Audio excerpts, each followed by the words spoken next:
क्या trigger points है जो दरअसल आईटी काउंटर्स में और जोश और रौनक डालेंगे? आशीष हमारे साथ जुड़ रहे हैं। आशीष, बिल्कुल, आज सुबह चर्चा हुई थी और चर्चा ये हुई थी कि कल 1.5% गिरा हुआ था। इनफैक्ट आज उल्टा 3% के आसपास का उछाल देखने को मिलेगा 8 बजे के शो में। और वाकई 3% प्लस की मजबूती के साथ ये इंडेक्स इस समय कामकाज करता हुआ आज 52 हफ्तों के हाईस पे आपको आईटी इंडेक्स खड़ा हुआ नजर आएगा। और इनफैक्ट जो अब तक के रिकॉर्ड उच्चतम, ये 52 हफ्तों के हाईस जरूर हो सकते हैं, रिकॉर्ड हाईस लगाए थे इसने पिछले साल जनवरी में 2022 में, और वहां से अभी भी वो जो लेवल्स थे 39,447 के, वहां से अभी भी 13% नीचे इंडेक्स कामकाज कर रहा है। अभी भी दिखा रहा हूं आपको, कुछ दिग्गज स्टॉक्स दिखाता हूं उनकी तस्वीर। ये तो रिकॉर्ड ऊंचाई से 13% की दूरी है। अब इंडिविजुअल स्टॉक्स भी दिखाइएगा। कोई टीसीएस 9% दूर, कोई इन्फोसिस अपने हाई से 23%, कोई विप्रो 42% दूर खड़ा हुआ नजर आएगा। इवन एलटीआईएम, टेक महिंद्रा, एम्फोसिस 30 से 32% के आसपास, सब अपने रिकॉर्ड उच्चतम स्तरों से दूर ट्रेड करते हुए नजर आएंगे। तो मोमेंटम है, साल के हाईस पे है, पर रिकॉर्ड उच्चतम स्तर से दूर, और इंडिविजुअल स्टॉक्स तो अभी खासे दूर आपको नजर आएंगे। हो क्या रहा है?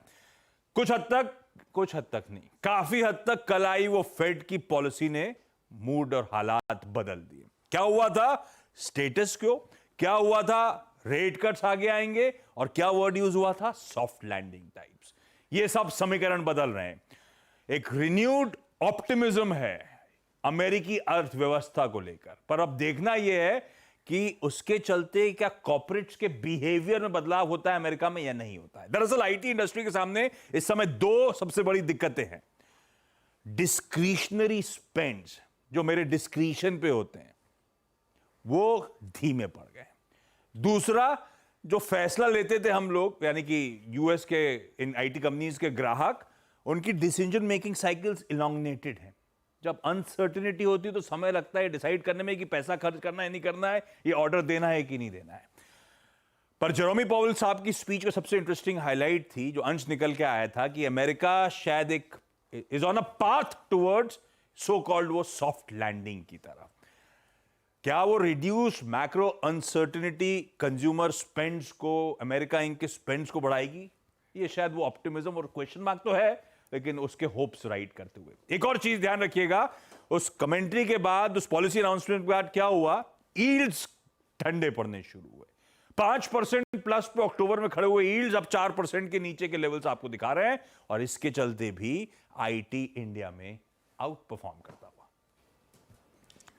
तो आउट परफॉर्मेंस और आज तेजी का सरताज आईटी काउंटर्स के हवाले डेफिनेटली बनता दिखाई दिया है। पहले तो मानस, निफ्टी आईटी का ट्रेड आपको क्या इशारा कर रहा है? कल का करेक्शन और उससे डबल रिटर्न्स आज के आज ही बन गए, क्या एक्सटेंड करेंगे इस तेजी को? बिल्कुल एक्सटेंड हो सकता है, क्योंकि देखिए ये वीकली चार्ट पे भी ब्रेकआउट है, केवल डेली चार्ट पे नहीं, ये वीकली चार्ट का भी ब्रेकआउट है। और अगर हम वीकली चार्ट के हिसाब से टारगेट सेट करें तो मेरे ख्याल से वो 35,500 के आसपास के आते हैं। तो करंट लेवल से भी अच्छी खासी रैली आईटी में देखने को मिल सकती है। और अगर हम बिल्कुल छोटे दायरे की बात करें, आने वाले एक हफ्ते की बात करें, तो भी मेरा समझना है कि शायद 34,700 तक के टारगेट आपको आईटी इंडेक्स में देखने को मिल सकते हैं। तो अभी भी आईटी स्टॉक्स में जहां पर आपको गिरावट मिले, खरीदारी करने के मौके होंगे। और स्पेशली ध्यान रखिए, जहां जहां पर मिड कैप या लार्ज कैप में जहां फ्रेश ब्रेकआउट देखने को मिले हैं, वहां पे तो डेफिनेटली कभी भी कोई करेक्शन देखने को मिले तो खरीदारी करने के ही मौके होंगे। बिल्कुल।